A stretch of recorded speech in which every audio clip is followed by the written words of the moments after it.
Three, two, one.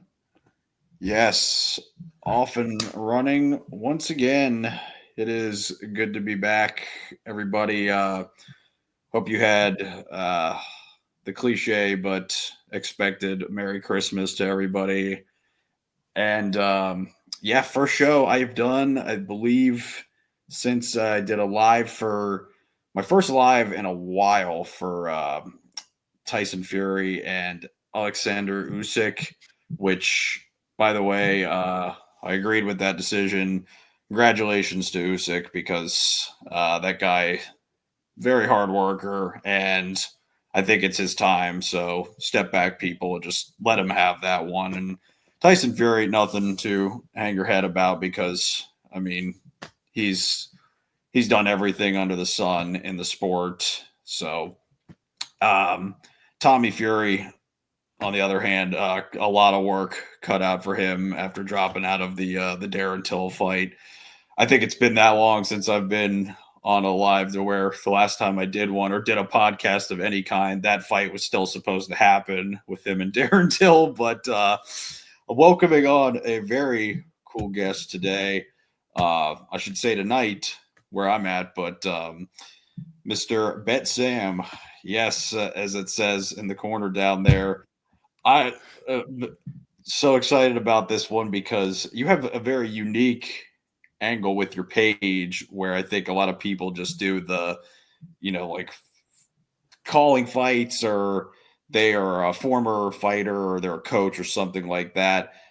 I think you're definitely a serious fan of the UFC, but a unique page for sure. And I found it one night very randomly, just up scrolling, and I jumped on, and you were going in depth. And I was looking at the picks that you had made in the past on your page, and I was like, yeah, he definitely knows what he's talking about. He hits on a lot of different things, and that's the most recent fight that or fight card that happened was that night we were talking about UFC Tampa.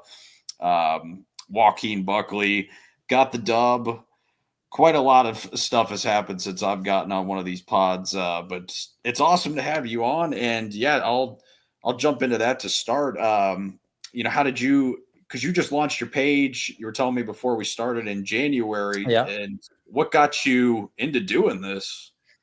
Well, I've been a UFC fan avidly for maybe 6, 7 years. Obviously, my first time watching UFC fight that I can recall live was actually Brock Lesnar versus Alistair Overeem. But then first time watching one in a pub was Conor McGregor versus Jose Aldo. And then over the years, I started watching more and more. Started watching less boxing, less other combat sports, and just the obsession grew inside of me. And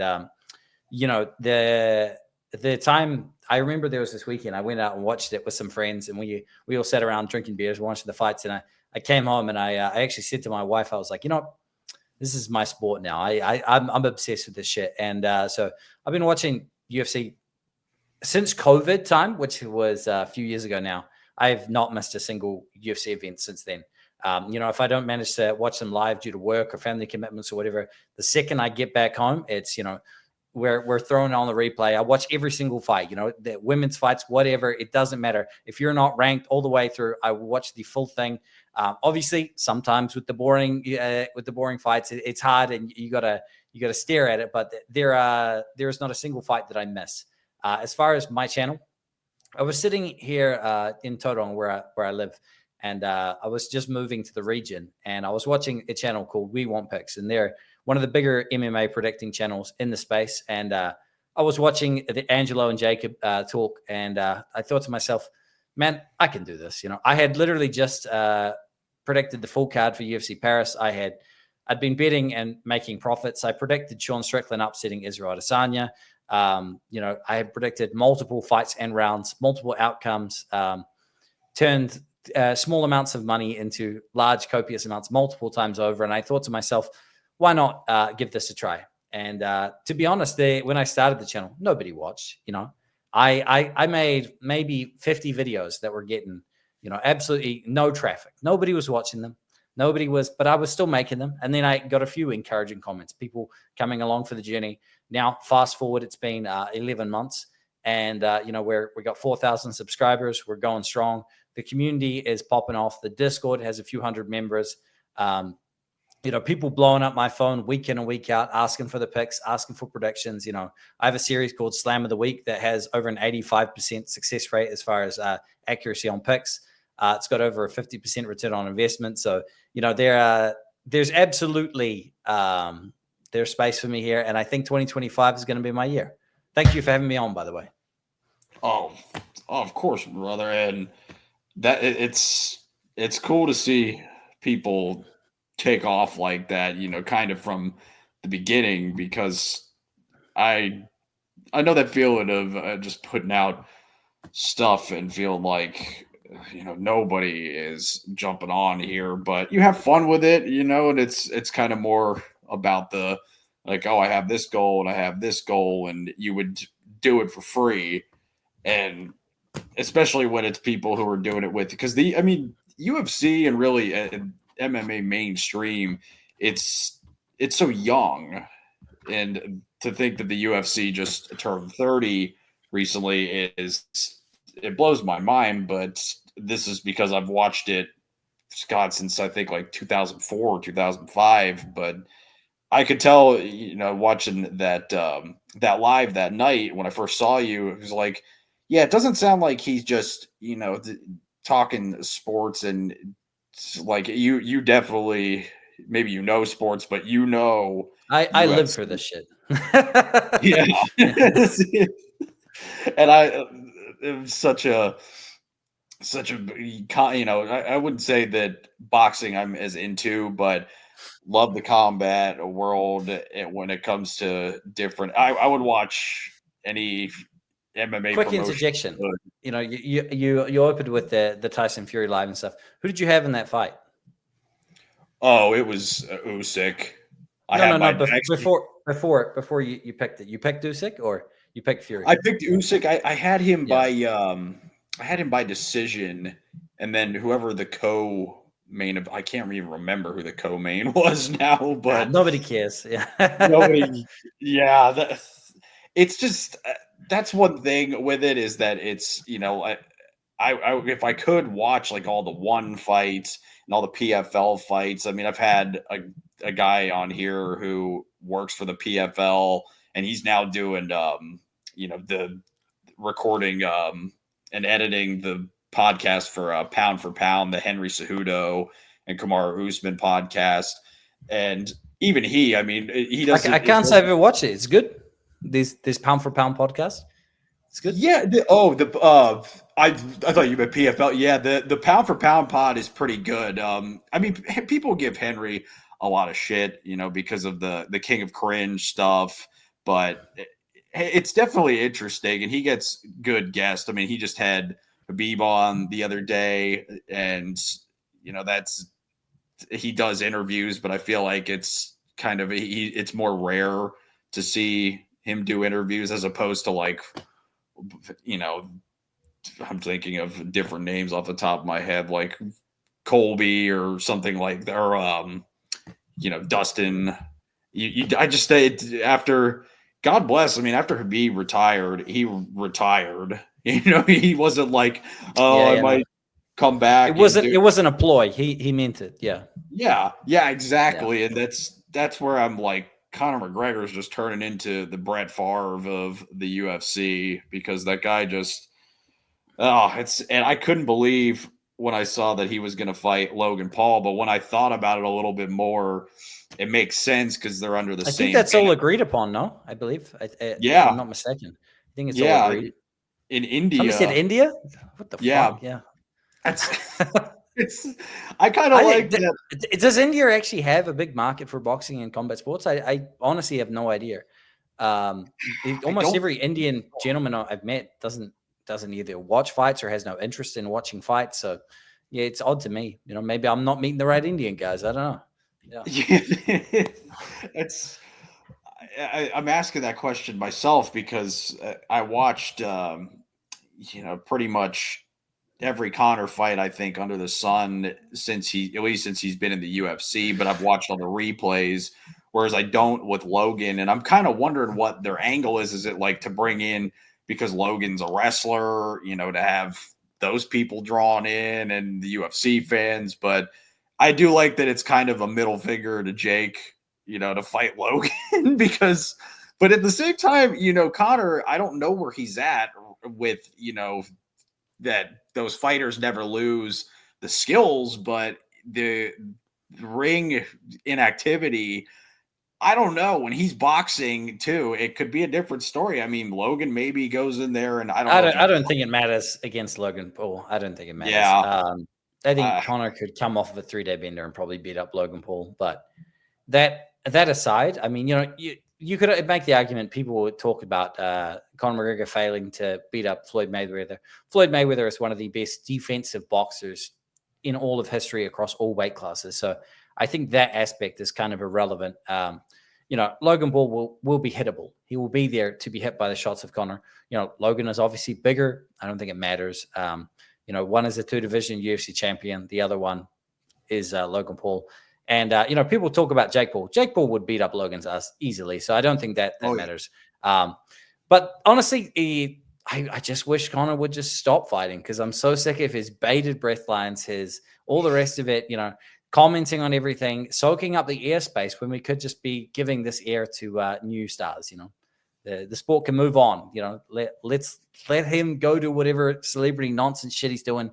Stop commenting about the UFC. I'm sick of it. And I was one of the biggest Conor McGregor lovers. This is, but it's been and gone. Yeah. I agree that he will beat Logan. And honestly, I agree that part too about just, like, retire, please.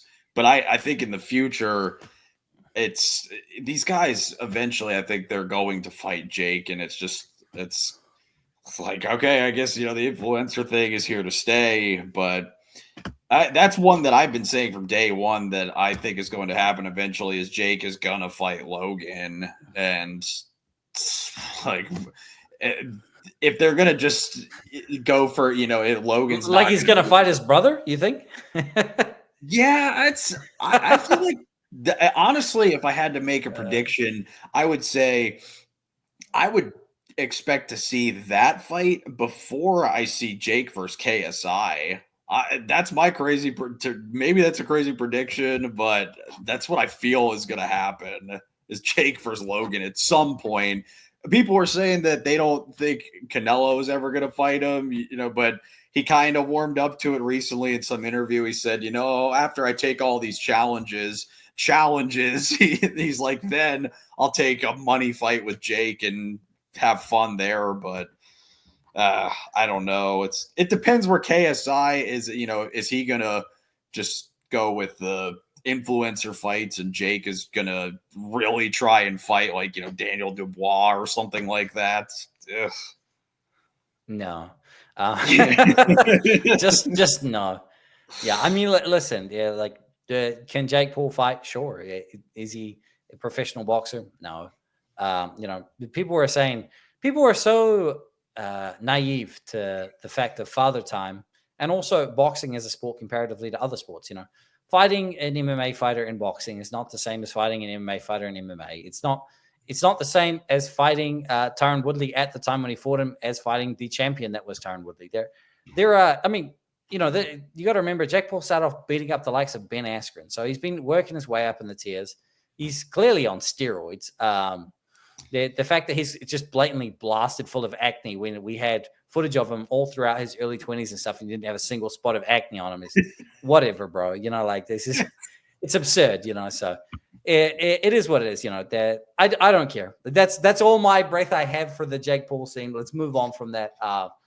Another thing is, even with like McGregor fighting Logan Paul, I probably won't even watch it live. I'll just wait to see the highlights, because I think it'll be trash anyway. So I sure as fuck wouldn't pay for it. That's for sure. Oh good God. Yeah. The last time I even was excited for one of those YouTuber fights, it was just with Tommy Fury and KSI, because I wanted to see if both of them had improved, like mainly Tommy since the Jake fight. But yeah, it's not exciting to me like it is to. I mean, because even if you don't know somebody like Marab or you don't know Henry Cejudo or something like that, I mean, it's the fact that they've been putting in their whole life has been dedicated to that, and they would go out there and do it for pennies. They were at one point, and it's all these fighters, Dustin, and it's exciting to see them climb the ranks because they actually are not doing it just as a side thing like Jake was, because he could have taken his Disney money and fucking ran to the Monopoly Bank. But it's whatever. If these guys are making money, great. That's all they seem to care about. Let them do another crypto scam for all I care. But there was a video, that I saw of yours that I was watching the other night, which that one thing I did want to get into was your predictions for the champions to end the year next year. Champions of 2025. Yeah. Yes. And I agree with everyone, but I think the only one that I would say, just because I don't know if he'll get the fight, is the Ankalaev and Alex Pereira fight. That's one that, oh my God, I want to see so badly.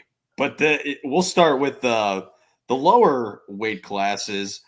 You're thinking at 125, your pick is Alejandro Pantoja to remain the UFC flyweight champion. I mean, Alejandro Pantoja is really just the absolute pinnacle of a fighter's fighter. And he shows up every time looking to bang. And in his most recent performance against Kai Oscar, I thought he even looked a little bit rejuvenated. I thought he looked better than in some of his other performances. Perhaps that's because Kai isn't of the level of others. We won't know until he fights his next fight. But I think he's kind of got immunity for fighting Brandon Moreno at the moment. If Brandon Moreno keeps putting on big statements, he might have to go out there and put one last nail in that coffin. But Brandon Moreno and Brandon Royval are the two biggest tests in that division that stand to date. There are obviously a lot of up-and-comers. Asu Almubayev is growing. There are other people in that division that are growing. And Tatsuro Taira was an option, but that flame got snuffed out. And there are names there, but the two that are the biggest challenges in the division, he's 5-0 against. So how are you not going to turn around and say that this man isn't absolutely dominating when he's eating the two biggest shots in the division and they're just clearing out the other fish food below? So, Pantoja, he's got some matchups there. I had hoped that Amir Albazi might have got past Brandon Moreno. Brandon Moreno turned back the clock, looked as good as ever, fucking smoked Amir Albazi. I picked Albazi in that fight to win as well, not just because of the odds. I thought maybe Amir would get the takedowns. He did get one takedown pretty clean, and Brandon Moreno got up pretty quick, and that kind of snuffed the idea from Amir's head, even though I would have liked to have seen him go back to the takedown. The thing is, when you're a wrestler against a striker, and this is a little bit of a offside tangent here, but even if you have a little bit of a failure in your selected skill set, you can't just falter. You got to go back to the well with it, because that's where you thought you were going to have some success.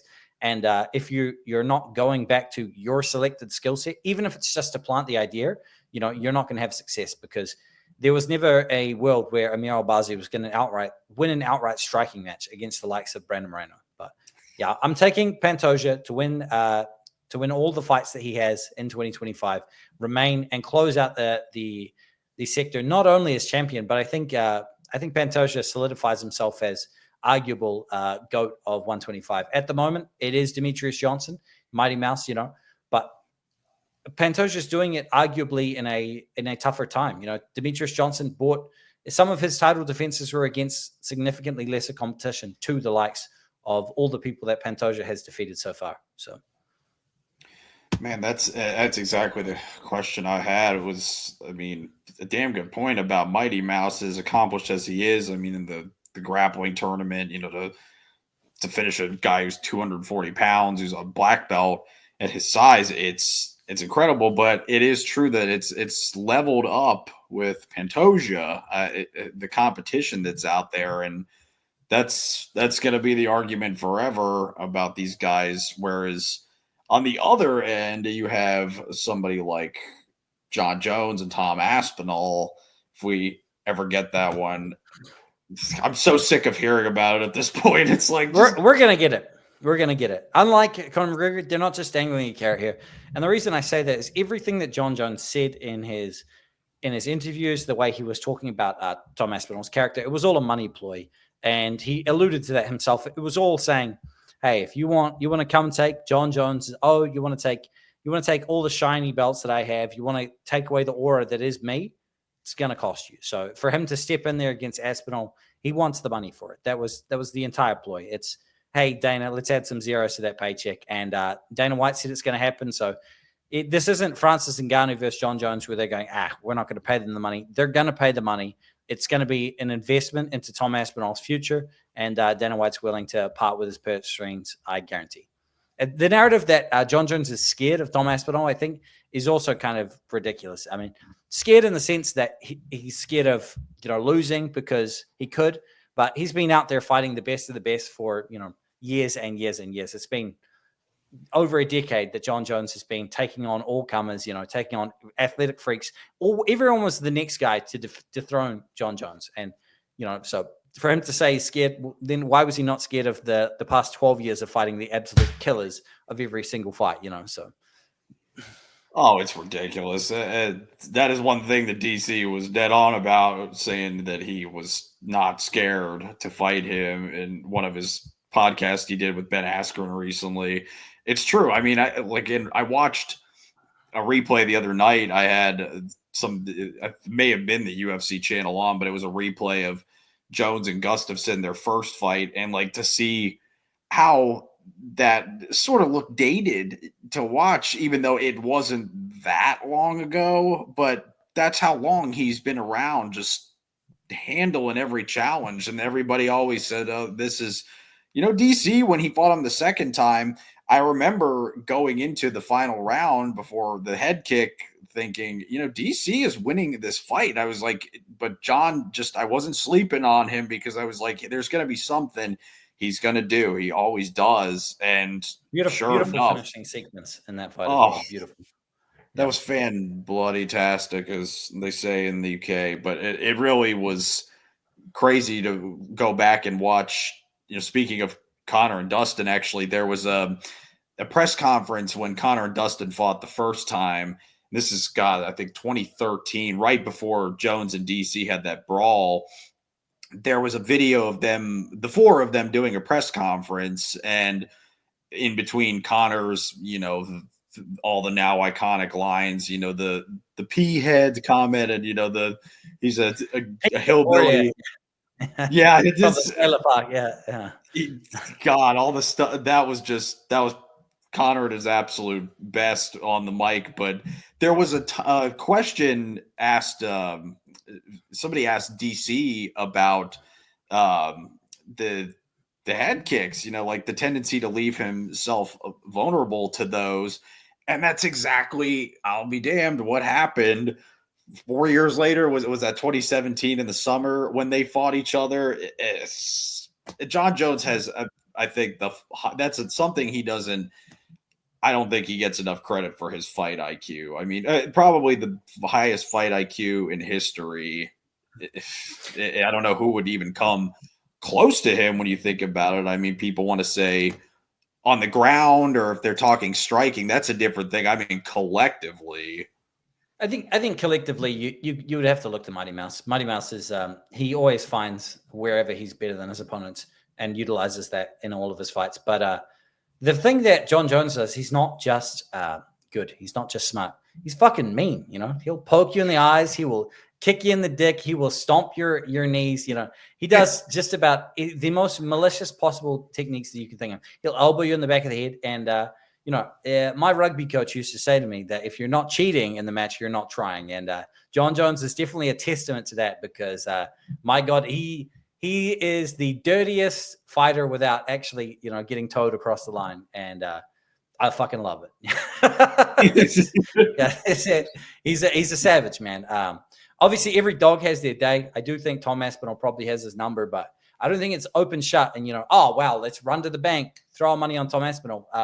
Tom Aspinall, had a knee injury. What if he goes in for a big shot and, John Jones does those oblique side kick, blows his fucking leg out, 30 seconds into the fight. So Well, what if, early on he just blows out some knee ligaments or, gets him down, opens up a big cut on his head, and then we're looking at a second round where there's a cut potentially going to get stopped.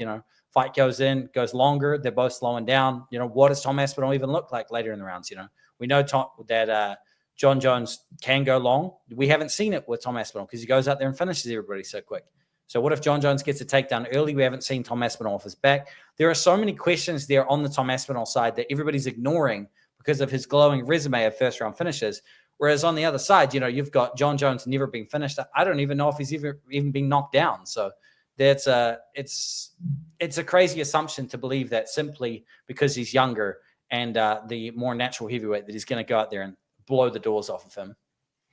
That's a good point. Yeah, somebody was saying that about Joaquin Buckley, how he's not really gone into the later rounds in his career. And I thought about that with Aspinall, and I went, oh, yeah, I mean, he would really – Jones is somebody that could absolutely take him into the later rounds, and how would that go?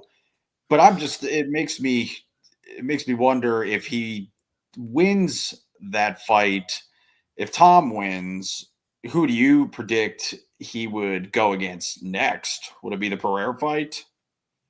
No, I don't think the Pereira fight really has legs to it. And the reason being for that is I think that Pereira, unless he solidifies himself by defeating Ankalaev, it's too big of a question to make him go, yeah, let's make you a potential, 3-divisional champion when you haven't actually fought the number one consensus guy as the public is concerned as to who should have had the title defense from long ago, rather than, he's not a new guy. Ankalaev hasn't lost a fight in 7 years or something fucking crazy. Dude's been here. He's been doing it. And even in his only loss in the UFC, it was 1 second left to go to a random submission from Paul Craig on his debut. So realistically, Ankalaev needs to fight Pereira. I think it would be another form of injustice as far as like holding divisions up if that was not the case. The only way I'd be okay with it is if Pereira vacated the belt and then Ankalaev still gets the title shot that way. That's perfectly fine by me. But no, as far as contenders go, I think I would love to see Cyril Gane versus Tom Aspinall. You could definitely make the argument that Tom Aspinall could easily win that one with the grappling, right? But doesn't mean I don't want to see the fight, So I think Cyril Gane's a good one. Even though Cyril Gane did questionably just lose to Volkov, he got injured in the first minute of the first round or something, throwing a kick. So he was compromised in that fight. And otherwise, there are other heavyweight contenders that are rising. But there's always nobody, which is, who's going to be the fight? And then all of a sudden, once it comes up, we've got 3-4 options. There's never a point where the divisions just go, we've got nobody to fight. I guess let's wrap it up, guys. We're done, So yeah, there'll be contenders, and I'm not too worried about that one. I feel like maybe the only division that you could make the argument where there's somebody who has just beaten everyone is with Islam, because if he beats Arman again, that is,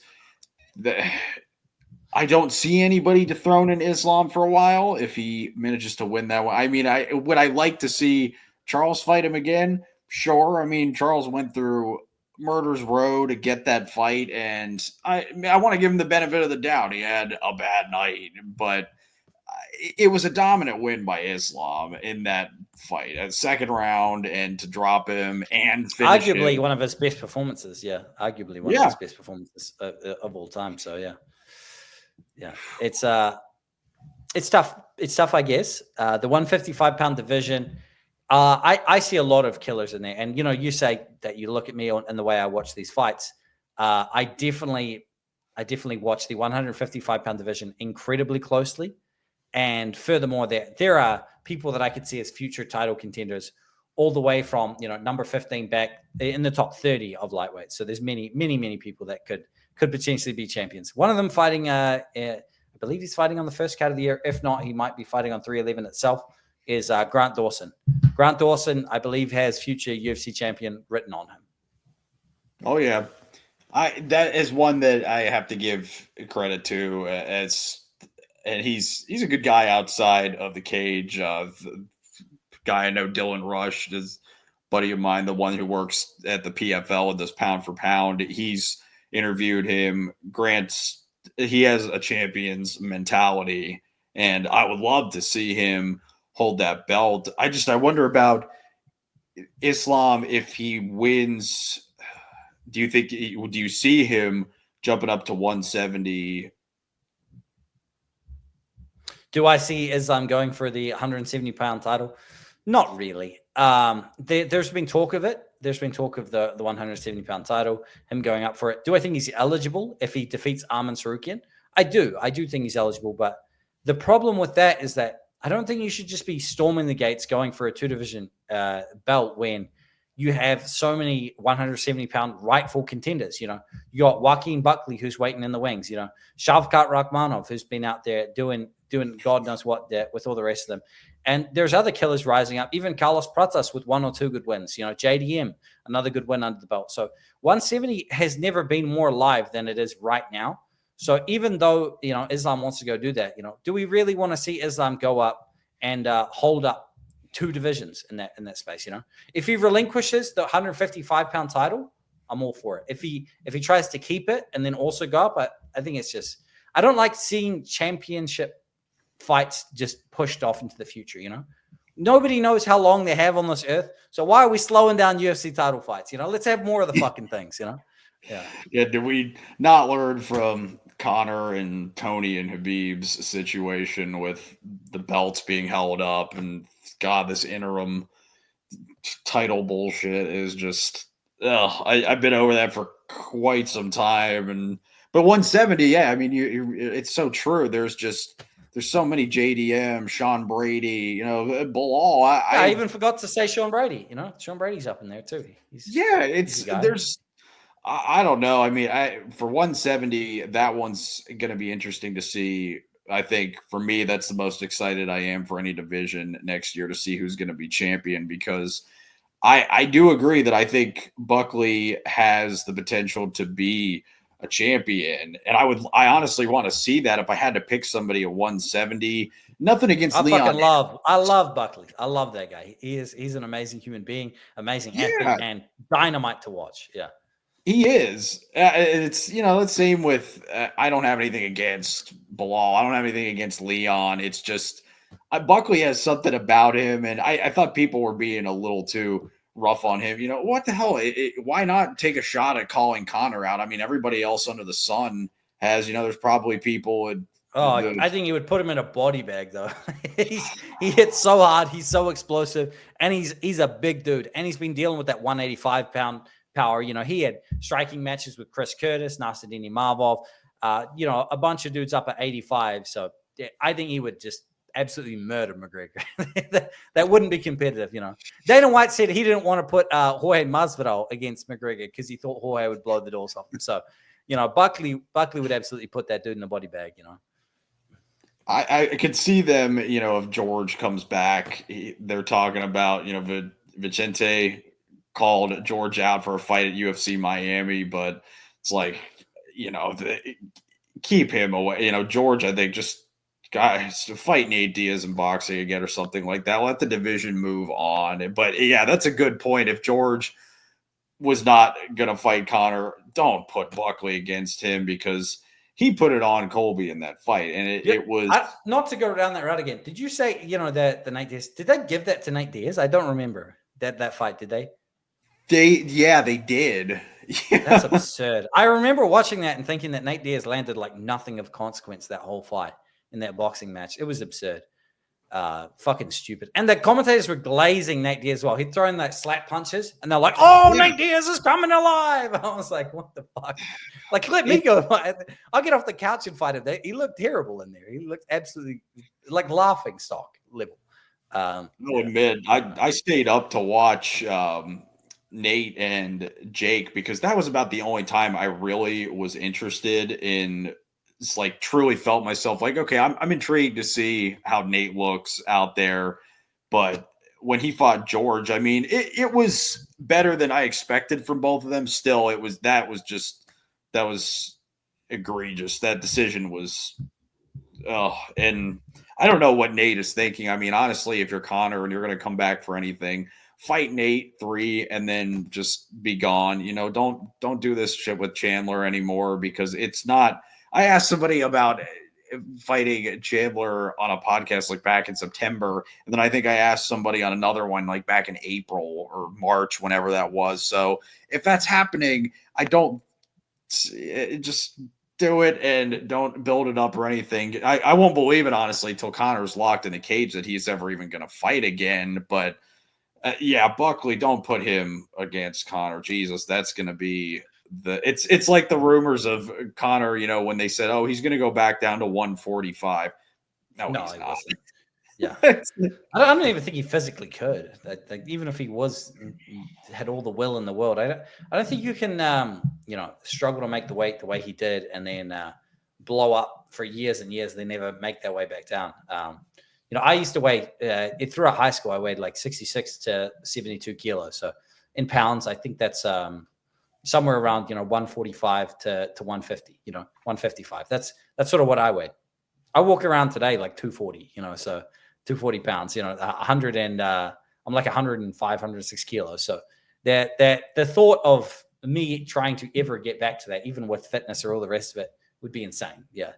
So it's such an interesting time to be a fight fan. And I mean, I'm all for these people doing if they want to do gimmick fights, have at it. But it's all, for me, it's all about watching the best of the best do it. And the UFC, they're going to reign supreme for some time. I mean, it's, these people who like to inflate themselves like Colby with how big of a draw they are, but it's crazy. I mean, how that could be, the UFC Tampa, their numbers, it could dwarf something like a prime one FC card. I don't feel excitement for anything but the UFC these days when it comes to fighting. And there's two words as to that, and it's production quality. That's all that it is. Is the UFC's production quality is so far ahead of everybody else, and they're always improving at a rate that is faster than the others are catching up. So they're always sprinting off into the distance, and the others are trailing so far behind. One championship, Ryzen, we got Bellator, all the rest of them, they still fucking suck compared to the UFC as far as like the actual viewership of it goes. I mean, there are examples of fights that I like. I like watching Cage Warriors. I like watching what are some other promotions? I like watching Eternal, is an Australian one. There are some that I like watching, but I would be lying to myself if I said any of them have the production quality of even a slither of what the UFC is running. And some of them are funded by the UFC, and they're still not at the level. So, yeah. Yeah, you've got, I mean, even like Game Bread FC, I mean, run by a former UFC fighter. It's like, I'm sorry. It's just, I don't feel that. I mean, I feel more excited to watch like Izzy fighting his next non-title fight over anything that, these people like in Bellator. I mean, it's, God bless. I mean, if there are there's a big one, no? What's it called? Global Fight League or something is being. There's like a big retired one. Is it called Global Fight League? I think. That one's that I have not watched that as much, but it's definitely, I keep seeing it pop up on Instagram all the time. The clips. It's saying GFL is revolutionizing combat sports with a global team-based league that shares 50% of event revenue with athletes and prioritizes their health, well-being, and retirement. I think it's going to be a bunch of old heads just going out there and fighting, instead of watching. I say that not in like a piss take. I mean, it looks like they got Tyron Woodley, Fabricio Verdum, Anthony Pettis, Thiago Santos, Arlovsky, Kevin Lee, Frank Mir. You got all these guys in there. So, there are names there. Alex Gustafsson, even fucking Vanderlei Silva. What the hell's he doing fighting? Nobody knows. There are a bunch of dudes in there that, it looks like Greg Hardy's on there, so we get to watch Greg Hardy get knocked out another time. That's always a beautiful thing to see. There's all these guys there jumping into this global fight league, and I think that could be a fun one, just to, so that we can get our own MMA equivalent of, this celebrity boxing style, because I don't mind tuning in, watching old heads fighting other old heads, but it does get a bit sickening watching, a 47-year-old fighting a 27-year-old in their prime or something like that. So I hope we don't have too much of that, but. God, I mean, Jake and Anderson. I mean, I don't feel that doesn't change my life and doesn't keep me up until 1 a.m. to watch that fight. But if I do like is Greg Hardy. He got knocked out in that the other night on one of their cards, I think in Russia. Maybe Greg he was Hardy fighting. gets knocked out every second weekend at this point. I think. I mean, like I genuinely, I'm not even taking the piss. I feel like Greg Hardy's been knocked out in every major promotion that I can think of. The fact that this dude was somehow promoted, and he used that fucking inhaler in the UFC as well, and he said it's medical inhaler. They were like, bro, you cannot be using an inhaler in between rounds in the fucking UFC. Like, what the hell are we doing here? He ended up his UFC career on a 3 knockout streak. And then I don't know what the fuck he's done since then, but it's beautiful to watch as a Redskins, or formerly the Redskins. He was against he played for the rival of my NFL team. I don't watch NFL like I did as a teenager, but it's crazy in between. Greg Hardy actually has a win over the guy who was going to fight Jake Paul, Hasim Rahman, before it switched over to, I think, Tommy Fury. That's that's insane to think about it. It's, but again, yeah, I will watch those fights. I'm more excited to watch, the old heads like, Kevin Lee. It's so crazy to think that Kevin Lee's not even old. He's really just been fighting. I think Kevin Lee's like not that much older than me, if I remember. Kevin Lee, it always blows me away when I look up how old Kevin Lee is. He's 32 years old, bro. Yeah, for some reason when I look up Kevin Lee, I'm like, 38-year-old Kevin Lee. And you're like, hold up, he's fucking barely older than me. Kevin Lee was, I thought he was going to be a fucking dude at one point. And then, I don't know, I think it all just slid downhill for him. And I don't know, he's just inconsistent, unable to get it done. Just tough for him. He really wants back in the UFC. He really, really wants back in the UFC, but I don't think they're going to let him. So his last fight, I think, was in the UFC was actually against Oliveira before he went on his run. That's so crazy to think about. I remember that, because he was, I think he was going out and tapped, and then he kept trying to go, but he was woozy, so the ref had to tell him, no, you already forfeited this one. I had nothing against Kevin Lee, but I mean, it was just him. And after the Tony fight, I mean, he really didn't. I don't know if after that he beat Edson or what, but it was Tony. Then he beat Edson. He went on to lose to Quinta, Rafael dos Anjos. He then had a small career bounce back, knocking out Gregor Gillespie. Then he lost to Charles. Yeah, then he lost to Charles Oliveira, Daniel Rodriguez. He beat Diego Sanchez, but I could beat Diego Sanchez. Doesn't mean anything. Renat Fakhretdinov, he lost to by getting clubbed and subbed. And then he recently went out and got a performance in Lights Out Championship. But it seems he signed to the Global Fight League. So, maybe he goes out there and makes some fucking noise and maybe could end up fighting back in the UFC. We'll see. 32 years old. If he looks after himself, could potentially make it back. I don't see it happening, but yeah. Anyway, brother, I am running short on time, so we got to wrap this thing up real soon. So you just let me know when. Oh no, thank you so much for being. Yeah, I was looking at the clock like, oh, I'm about 10 over, but no, that's so good.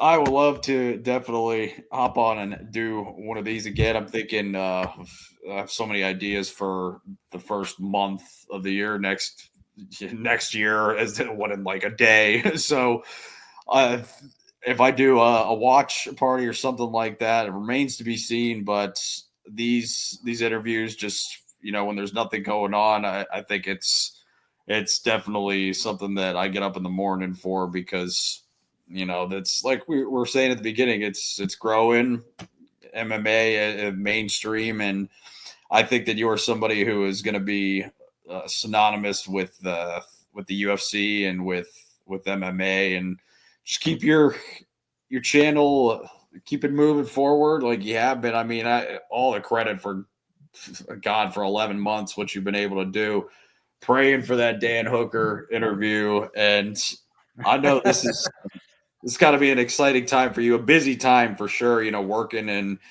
running the channel in your spare time. But I mean, you got you've earned every subscriber you have, man, and always welcomed on the show. Thank you for being here with me. Hey, no worries. I'll give you 2 gold nuggets to anybody that made it this far in is betting on the first fight card of the year, Austin Bashi. Slam your money down on that. And secondly, for an underdog, if you want to sprinkle, Punahele Soriano. It's been a pleasure, and I'll see you in the next one. My gambling addiction's now